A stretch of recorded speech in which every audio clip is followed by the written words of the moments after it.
The moment Dr. Sloane Whitaker stepped onto the plane, the cabin of first class felt just a little brighter. Tailored black suit, a subtle gold pin at the lapel, and low-heeled pumps that clicked gently against the carpeted floor, everything about her radiated poise. She smiled at the flight attendant nearest to the door. A warm, polished smile that had graced the cover of Forbes 3 times in the last 5 years. She didn't expect the curt nod in return. But she didn't dwell on it either. After all, she had a billion-dollar meeting waiting in San Francisco. Dr. Whitaker, founder and CEO of Aon Systems, had become one of the most recognized names in artificial intelligence and cybersecurity. At 38, she was a multi-billionaire, a global philanthropist, and a keynote speaker for government-led technology think tanks. But above all else, she was someone who remembered where she came from, raised by her grandmother on the south side of Chicago, learning to code on a second-hand laptop in a one-bedroom apartment. She could have flown private to Silicon Valley that day, but she'd chosen Northern Reach Airlines instead, an international carrier that had once been known for its innovation and inclusivity. She liked staying grounded, connecting with the everyday world, seeing how things really worked and didn't.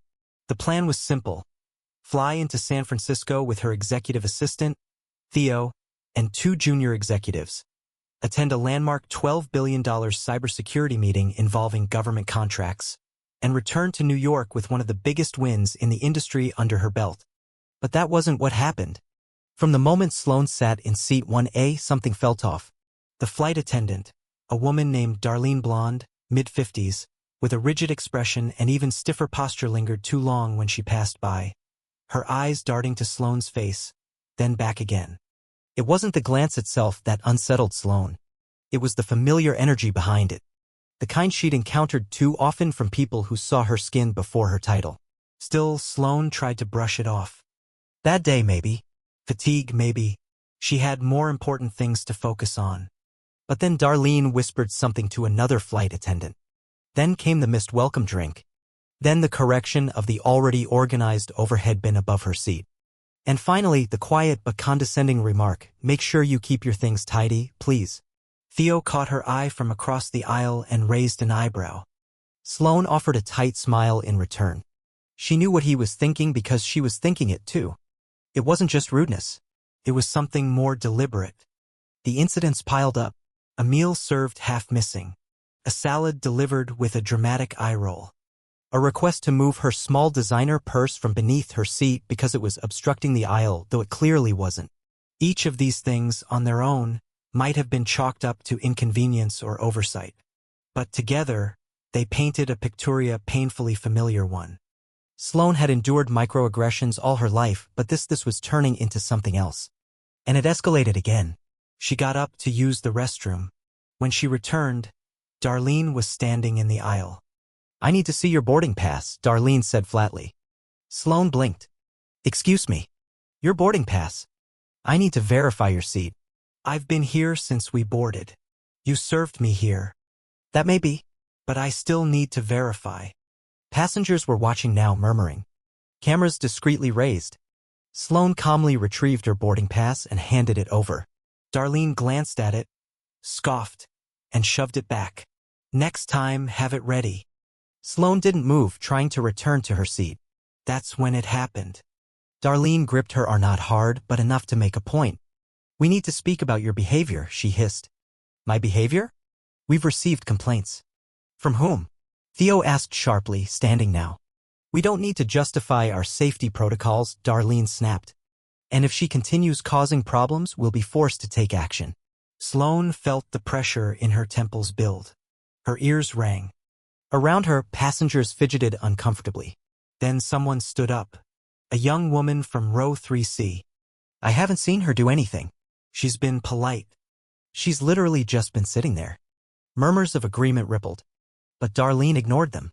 "Ma'am," she said to Sloane with venom, "I've already contacted security. They'll meet us at the gate." Sloane sat in stunned silence for the rest of the flight, her chest tight, her jaw clenched. Theo's hand rested lightly on her arm across the aisle. Her junior executives didn't speak a word. When the plane landed, a message crackled through the intercom, "Please remain seated. Security personnel will be boarding shortly." The doors opened. 3 officers stepped aboard. "Is there a DR?" Sloane Whitaker in seat 1A? She stood slowly. I'm Dr. Whitaker. You'll need to gather your belongings and come with us. Passengers began to protest. One shouted, this is wrong. Another, she didn't do anything. Sloane walked down the aisle with every eye upon her. She didn't cry. She didn't speak. But her heart cracked in ways she hadn't felt since her early days in boardrooms where no one expected the black woman in the room to be the one running the meeting. In the terminal, they seated her in a roped-off section. Theo tried to follow but was told to wait. Then came the questions. Ma'am, we've received a report of disruptive behavior. It's false, she replied. Ask the passengers. Some of them had already begun posting videos online. A woman from row 2B approached the security officers. I recorded everything. She didn't do anything wrong. That flight attendant is lying.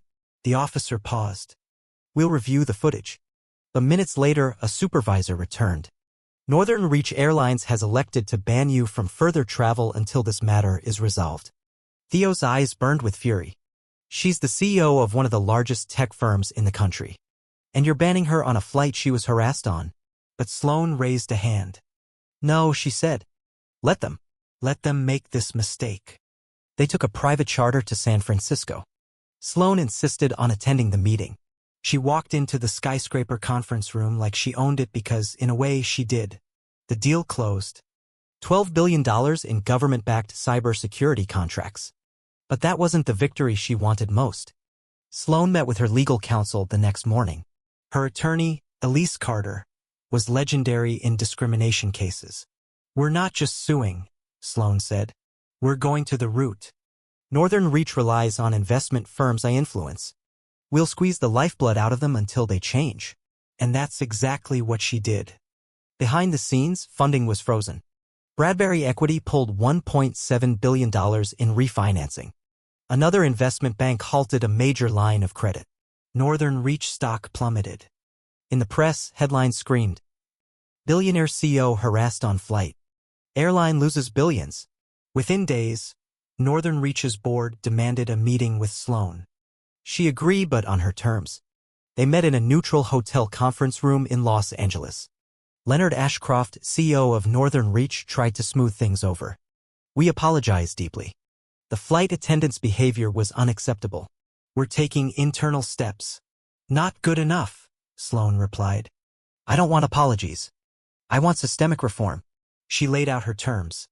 Anti-bias training, external oversight, public admission of fault, charitable donations not as PR gestures, but with legally binding oversight.